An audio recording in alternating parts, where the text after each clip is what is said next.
Ini baru yang namanya HP gaming, Red Magic 8S Pro. Gokil sih.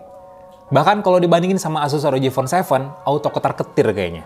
Karena dari skor Antutu, dari desain, dari teknologi layar, sampai jenis prosesornya, smartphone itu unggul jauh banget.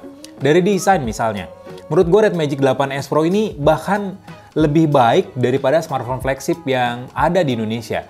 Kenapa lebih baik? Kalian tahu, Z Fold 5, Z Fold 4 itu kan jadi smartphone yang salah satu yang pertama lah ya di Indonesia yang mengusung teknologi under display kamera. Dan smartphone ini udah punya teknologi under display kamera second generation. Bayangin, dengan rasio layar terhadap bodinya yang tembus 93,7% dan ukuran layarnya 6,8 inci, menurut gue Red Magic 8S Pro nih jadi salah satu smartphone Android yang beneran nerapin konsep real full screen. Jadi beneran full screen banget nih layarnya. Layar doang lah di bagian depannya. Beda sama Asus ROG Phone 7 yang masih punya bezel yang cukup tebal di bagian atas dan di bagian bawahnya. Untuk layarnya sendiri jenisnya AMOLED, ukurannya 6,8 inci dengan resolusi yang tinggi, pastinya lebih tinggi dari Full HD+. Smartphone ini punya intensitas cahaya sampai 1300 nits dan refresh rate-nya tuh adaptif sampai 120 Hz. Itu udah cukup banget buat nunjang kalian yang para gamers, apalagi para pemain yang senengnya main game AAA. Kalau ngomongin soal Mobile Legends, Free Fire, oke lah ya, kayaknya smartphone kelas menengah aja cukup. Tapi game-game kayak Genshin Impact, game AAA lainnya lah, kayak Call of Duty Mobile misalnya, atau PUBG Mobile, atau game-game FPS lainnya yang benar-benar punya grafis yang tinggi, yang mengharuskan sebuah smartphone kelas atas buat biar lancar untuk maininnya, smartphone itu beneran ngasih visualisasi yang maksimal banget. Secara form factor, emang smartphone ini tuh kelihatan agak kaku ya. Beda dengan Asus ROG Phone 7 yang punya lengkungan di bagian bodi belakangnya, sehingga secara grip lebih nyaman sebenarnya. Nah, Nubia Red Magic 8S Pro ini 180 derajat kebalikannya. Jadi ya memang ada plus minusnya. Kenapa gue bilang begitu? Karena sudut-sudut di smartphone itu beneran di set tajem-tajem nih. Jadi kurang nyaman sebenarnya kalau digenggam buat main game landscape atau mainin game yang portrait. Karena ya serba kaku jadinya. Terus juga emang agak kegedean ya dengan ukuran layar 6,8 inci. Terlebih juga dimensi smartphone ini yang menurut gue agak berat, 228 gram dengan ketebalan 9,5 mili. Ya bongsor lah ya bisa dibilang, jadi nggak terlalu ergonomis secara form factor. Jadinya ya bikin agak pegel kalau mainin game yang durasinya hampir sejam bisa dibilang. Misalnya kalian mainin Battle Royale yang 100 player main kan nggak mungkin setengah jam ya. Atau main Mobile Legends misalnya, itu kan nggak mungkin juga setengah jam gitu kan. Terus mainin game-game Genshin Impact, apalagi yang MMORPG, ya itu nggak bakal mungkin cukup mainin sejam. Nah, kalau mainin dengan Red Magic 8S Pro ini, ya siap-siap aja, tangan dibikin pegel. Cuman Red Magic sendiri nyediain casing yang menurut gue ini sih minusnya. Nggak kayak Asus ROG Phone 7 yang beneran punya nuansa gaming banget. Ini mah bukan casing sih, namanya ini kayak plastik bohongan yang tipisnya minta ampun, yang beneran nggak ngelindungin smartphone secara proper, tapi seenggaknya ngasih lekukan yang menurut gue cukup bikin smartphone ini enak digenggam. Jadi pas secara ukuran gripnya. Ngomongin soal build quality-nya, jadi smartphone ini beneran dibikin sasisnya dan bodinya terbuat dari metal. Jadi sebenarnya ada dua pilihan ya. Jadi smartphone yang gue pegang sekarang ini tipenya Midnight. Jadi ada dua versi dari Red Magic 8S Pro Midnight. Yang paling rendahnya itu 256GB konfigurasi RAM sama memorinya. Kalau yang Aurora itu punya bodi yang transparan. Jadi motherboard ya, nggak motherboard beneran. Motherboard dari smartphone itu kelihatan dengan kayak gimmick-gimmick kayak bentuk prosesornya lah, logo Snapdragon dan lain sebagainya. Jadi ya kelihatan lebih menarik sebenarnya. Kalau yang tipe Midnight ini ya beneran full metal aja dari bagian belakang, pinggir. Kayak ya lempengan logam lah bisa dibilang smartphone ini, tapi ya cukup tangguh. Cuman beda lagi nih dengan ROG Phone 7. Smartphone ini layarnya cuma dilapisin dengan Gorilla Glass 5. Jadi kalian harus agak hati-hati sebenarnya pakai smartphone ini. Kalau misalnya sembarangan ditaruh di mana aja, karena ya bakal gampang kegores. Apalagi ya kayak partikel-partikel atau debu yang cukup tajam. Cuman ya dalam paket bawaannya memang disertain lapisan pelindung, tapi ya plastik sih, bukan tempered glass. Nah ini yang menarik, masih soal desain. Asus ROG Phone 7 nggak punya kipas bawaan. Red Magic punya kipas di dalamnya. Jadi kalian nggak usah beli aksesoris tambahan lagi buat kipas tambahannya. Dia udah punya kipas di dalamnya.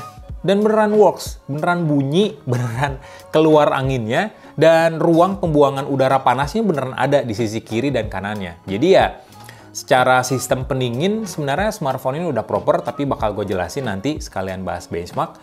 Nggak perlu banyak RGB sebenarnya, nggak kayak Asus ROG Phone 7, karena kan ini kompetitor terdekat ya. Jadi nggak ada logo yang sangar gitu dengan logo RGB. Memang smartphone ini ada juga logo RGB-nya, tapi yang nggak mewah, nggak semewah ROG Phone 7, cuman cukup keren lah. Apalagi ada kipas-kipasnya nih di bagian sini. Jadi ya cuman ada tulisan Red Magic, terus juga ada apa ya, kayak logo tentang sistem pendingin dari smartphone ini, terus juga logo yang nunjukin kalau smartphone ini punya air triggers dan lain sebagainya.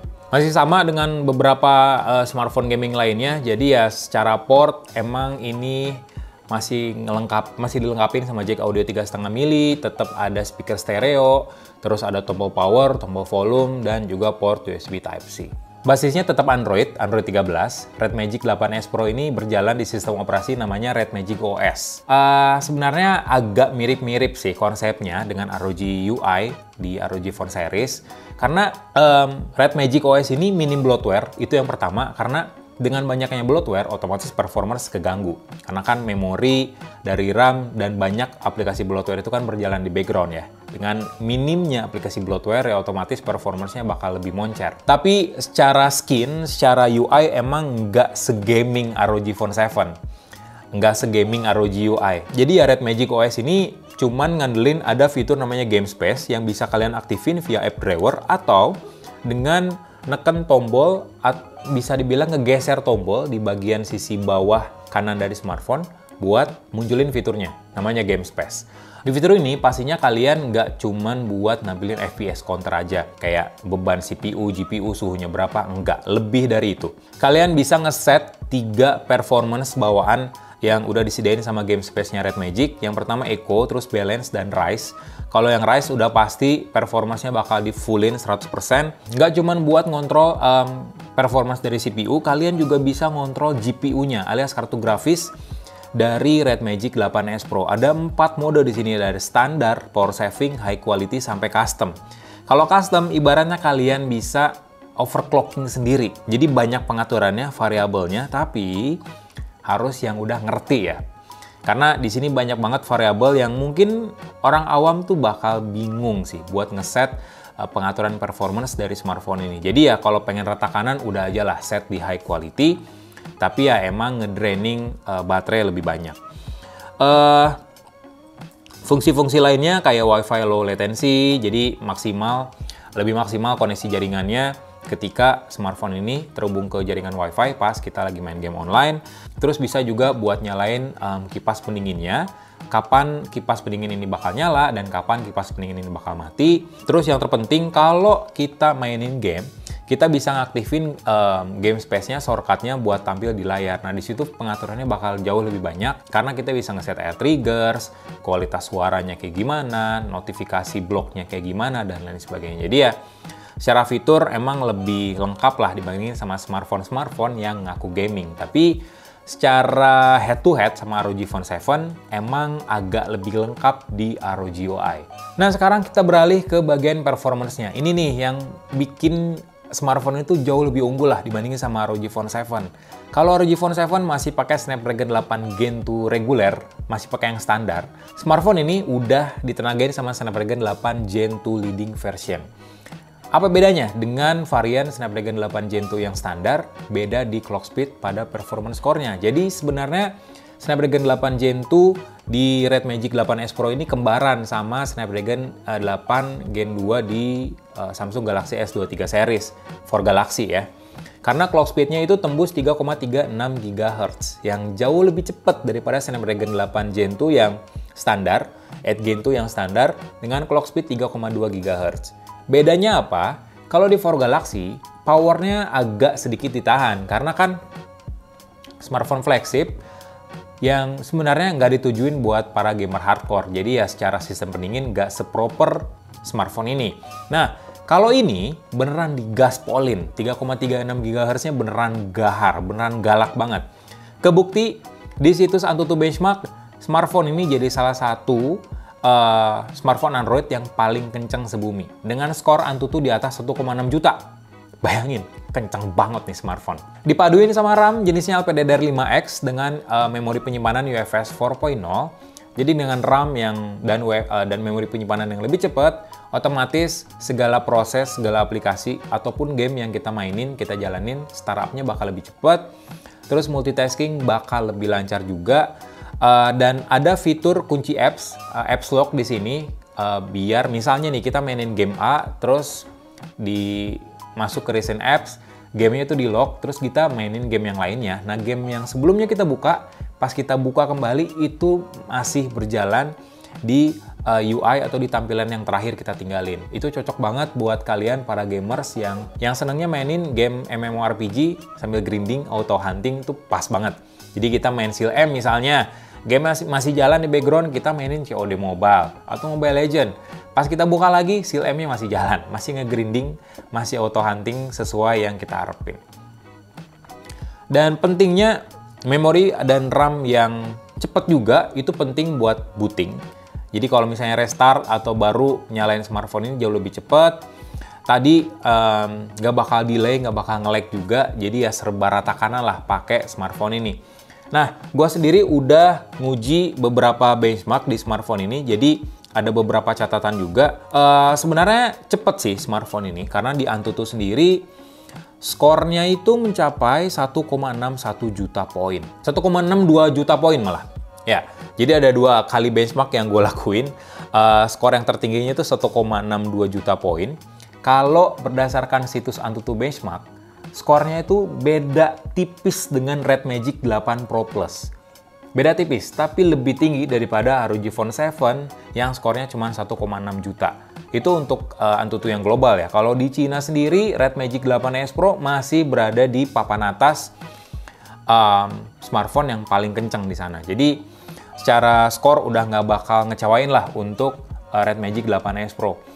Cuman namanya juga smartphone yang gaspol, smartphone yang beneran di-losin gitu powernya, otomatis suhunya tuh agak bikin risih nih. Karena baru diuji sekali, suhu CPU-nya udah sampai 40 derajat.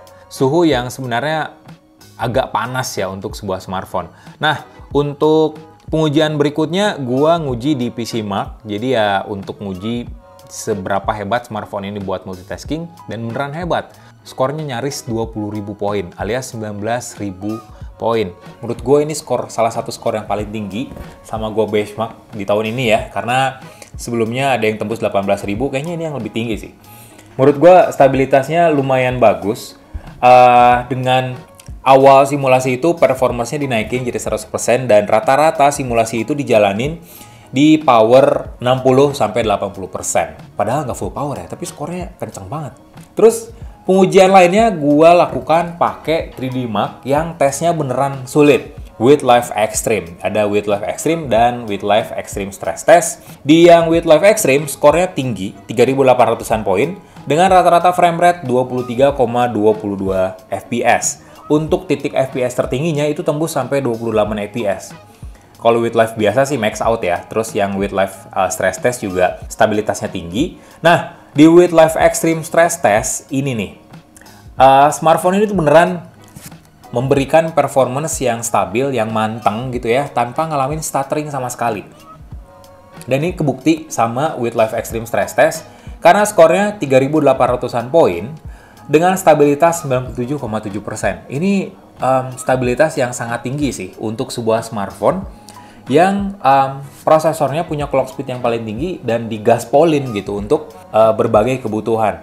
Titik FPS-nya tetap di 28 FPS, cuman suhunya emang agak naik nih sampai 45 derajat Celcius. Tapi nggak sepanas Zenfone 10 yang tembus 50 derajat Celcius. Jadi cuman 45 derajat aja. Sebenarnya agak anget sih di tangan, cuman ya nggak terlalu ganggu lah, masih bisa dipakai buat ngegame beberapa saat. Untuk baterainya, Red Magic 8S Pro ini ditopang sama baterai 6000 mAh dan didukung juga sama fast charging 80 watt. Adapter fast chargingnya sama kabel USB-nya udah tersedia di dalam paket pembelian, jadi kalian nggak usah beli-beli apa lagi, tinggal pakai, mainkan. Nah, buat daya tahan baterainya sendiri, karena smartphone ini smartphone gaming dan prosesornya sendiri prosesor yang powerful, sebenarnya kurang impresif sih untuk sebuah smartphone dengan baterai 6000 mAh. Karena gue jadiin perangkat daily driver, smartphone ini cuman kuat ya sekitaran 12 jam. Sementara buat dipakai main game non-stop, gue jadi mainin Seal M, Auto Hunt dengan layar yang terus nyala di intensitasnya 50%, itu cuman kuat sekitar 8 jam aja dengan baterai tersisa 5%. Untungnya ngecas smartphone ini cukup ngebut karena dari 15% sampai 100 itu kurang dari 50 menit aja. Dan itu catatan waktu yang menurut gua sangat impresif untuk baterai yang si jumbo ini, 6000 mAh. Tadi kan gue bilang kalau performance dari smartphone ini stabil dengan suhu yang sebenarnya masih di taraf normal lah, 45 derajat. Ya, ini tuh gara-gara sistem pendingin yang menurut gue proper abis sih untuk sebuah smartphone gaming. Jadi kalian gak usah pakai aksesoris tambahan lagi. Kayak kipas taman di belakang yang akhirnya smartphone-nya jadi gendut gitu ya. Ngapain? Smartphone mobile cuy. Harusnya ringkas-ringkas aja. Nah, smartphone itu didukung sama namanya sistem ICE 12.0. Jadi sistem pendingin ini tuh berupa kipas pendingin built-in yang dilengkapin sama lampu RGB dan saluran udara.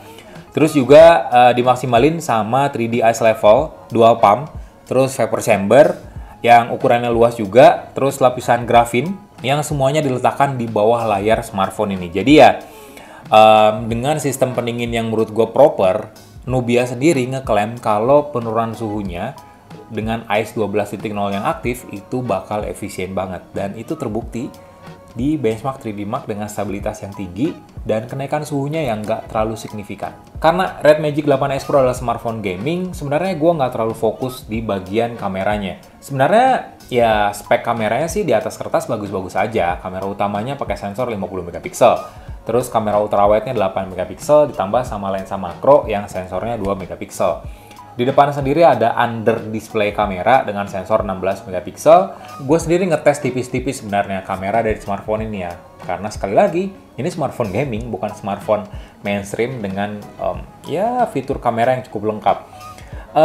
Kamera utamanya sendiri sebenarnya menghasilkan gambar yang bagus, night mode-nya juga cakep. Warnanya agak sedikit lebay, apalagi kalau kita motret yang banyak warna hijaunya, itu bakal dihalusin dengan over saturate gitu. Jadi warna hijaunya tuh halus tapi tajam warnanya gitu, kayak nggak enak dilihat aja lah sebenarnya. Teksturnya, secara tekstur gambarnya, kalau kita zoom beberapa kali detailnya masih bisa dinikmatin, nggak terlalu noise gitu ya. Cuman ya kalau untuk ultrawide dan makro ya so-so lah, karena keduanya punya lensa fixed focus, punya sensor dengan resolusi yang kecil juga, jadi ya agak kurang maksimal sebenarnya dan cenderung nggak kepake juga sama gua karena pecah gitu secara detail, secara warna, apalagi makronya karena fixed focus beneran harus stabil kita buat motret dari jarak dekat. Karena smartphone ini punya under display kamera 16 megapiksel dan menurut gue sejauh ini belum ada smartphone yang punya solusi under display kamera yang sempurna gitu. Karena banyak banget problemnya, salah satunya adalah kamera yang ketutupan sama layar yang otomatis ngeganggu dari kualitas warna, dari kualitas detailnya. Dan ini meskipun udah generasi kedua under display kameranya, ya hasilnya tetap burik sih buat selfie pakai smartphone ini. Bolehlah 16 megapiksel, tapi hasilnya beneran ngecewain banget. Buram, detailnya nggak dapet, warnanya apalagi. Jadi ya gua saranin jangan selfie pakai smartphone ini. Bolehlah di Indonesia sendiri smartphone gaming itu udah dikuasain quote and quote sama Asus ROG Phone series karena udah 7 generasi ya bisa dibilang. Sekarang udah ROG Phone 7. Lebih secara ekosistem memang lebih lengkap di Asus ROG Phone series. Tapi dengan adanya kompetitor yang bahkan menurut gue lebih baik lah daripada ROG Phone 7, Red Magic 8S Pro ini ya seenggaknya membuka segmen gaming yang sebenarnya masih lega kesempatannya.